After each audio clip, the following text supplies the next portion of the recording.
Un fer à repasser plus vraiment au top, une étagère pas très en forme, le Repair Café prend en charge tous les objets cassés sans discrimination. Chez Vinciane, c'est le grille-pain qui fait la tête. Il marche pas assez longtemps, il grille pas le pain en fait.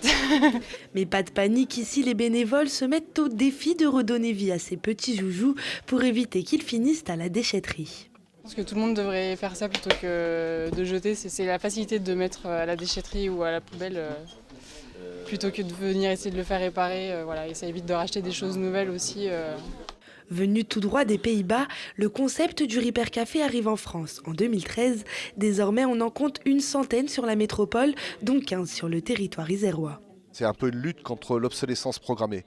Lutter contre les appareils qu'on achète, qui ont une durée de vie de 1 an, que l'on met à la poubelle pour la moindre panne. Et aujourd'hui, c'est vrai que c'est très très cher. Déjà, il n'y a pas de réparateur pour beaucoup d'appareils, ça n'existe pas.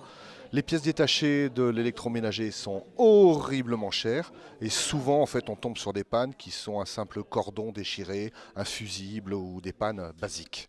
C'est dommage, ça passe à la poubelle pour une panne basique.